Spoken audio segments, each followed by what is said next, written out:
Okay, I've done a quick check-in on how Luke feels about Jake Dunn, how Luke Newton feels about Jake Dunn at this moment, the 12th of October, 2024.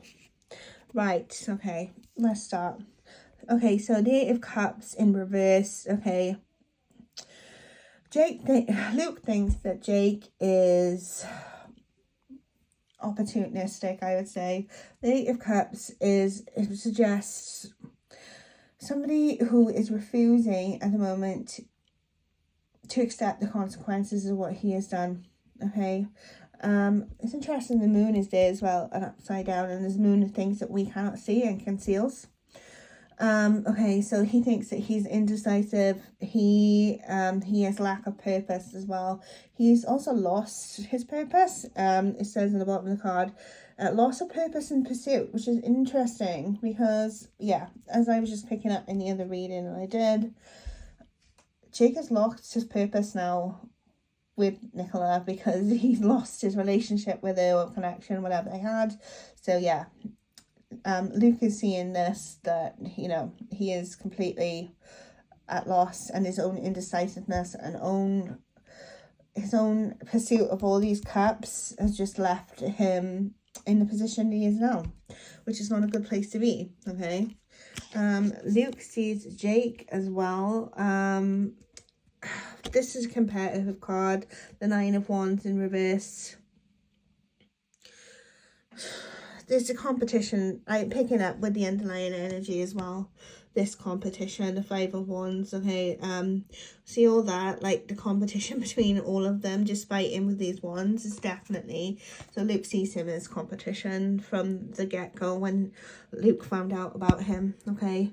When it's in reverse, it's just definitely, yeah, this competing, like Luke is competing with Jake, and then Jake is definitely competing with Luke. So this is like already negative, sort of like emptiness and competitiveness that he's still, because in the middle, the Queen of Cups and Nicola is there at the center of the reading, which she always is for Luke.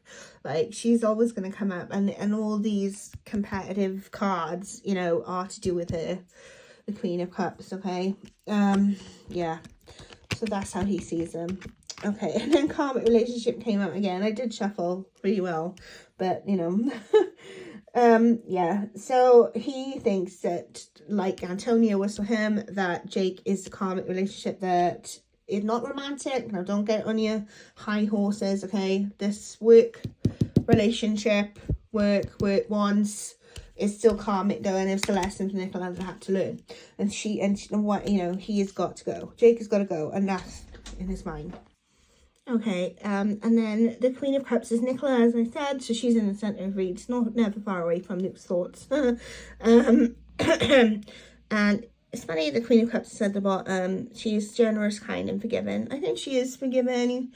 This is the way that Luke sees her as well, that she is capable of this great forgiveness, you know, as the star that she is. But oh, the card underneath then is the Seven of Swords in reverse, and this is,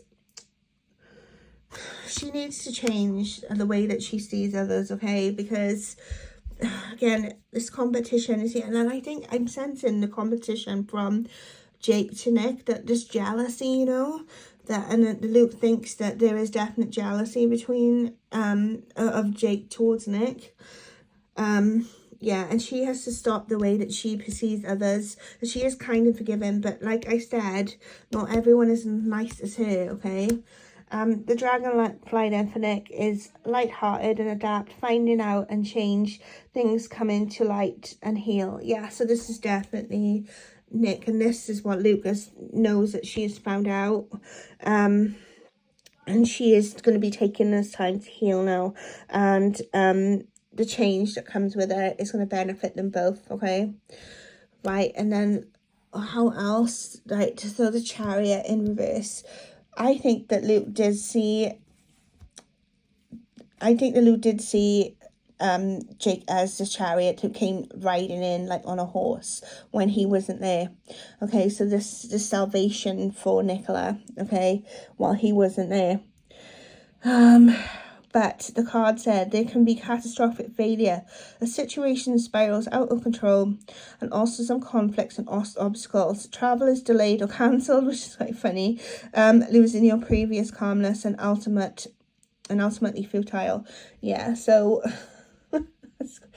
so yeah, all their plans were cancelled. Luke knows that for Jake and Nick.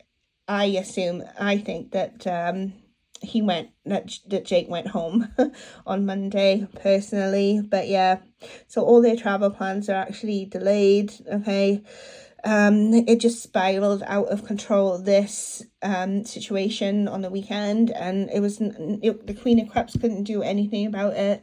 Luke couldn't do anything about it either, but Luke sees then the Ten of Swords. Luke sees this then as massive betrayal. I think he's fuming, absolutely fuming with this card. So the Ten of Swords, he sees it as betrayal of the Queen of Cups. He's also gonna, this is not Luke because this is Jake, but if the Chariot was upright, then I would say that it was Luke coming in to try and salvage the situation, but no, it's not. These two cards are connected.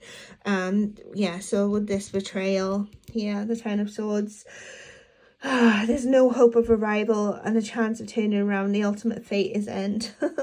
And that's quite funny then, because what card have I got underneath? Death in reverse. So do not realign yourself with a negative outcome. So Luke is saying in his mind that, death is connected to the Ten of Swords. Karmic relationship, gotta cut these ties, gotta let it go, Nick. Gotta let all this competition go.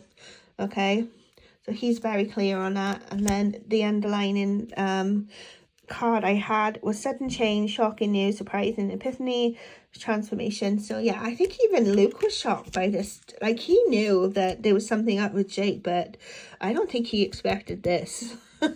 No way. Yeah, so it's a shock for him. It was a shock for him, but he's in his mind, like, he knows that this brings transformation now. Yeah, and new beginnings hopefully for the both of them. But he does not like Jake at all. I mean, can you see any positive cards other than, like, this is a Queen of Cups, so this is his lady, and his dragonfly in the middle. But otherwise he sees Jake as, this Ten of Swords keeps coming out for me and other readers when it comes to Jake and Nick as well. Really quite unsettling. So there's death and the shock. Right, so I had blowing kiss, okay. And then for the underlying energy, I've got blowing kiss, but I don't think that Luke is going to blow any kiss to Jake.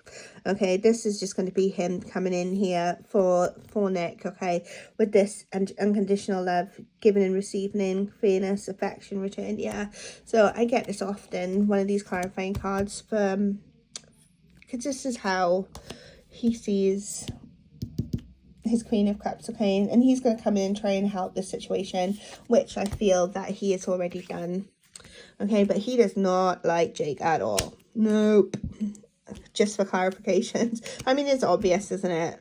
I mean, it couldn't be more obvious, but I just wanted to look at his feelings. And you know what? I didn't get the Devil or the Tower or, anything really nasty. I don't think Luke hates Jake, okay, I don't want to put that out on the internet either, but he sees the situation of what has happened to his Queen of Cups and he's pissed, right? But it's, but being through his own karmic relationship, I think Luke has got a better understanding of, like, what is going on overall with this competition as well. I think he knew from the get-go that Jake wasn't going to be good for Nick, but he had to keep quiet and let her find out on her own. And now that she has found out on her own, he's going to come in and help.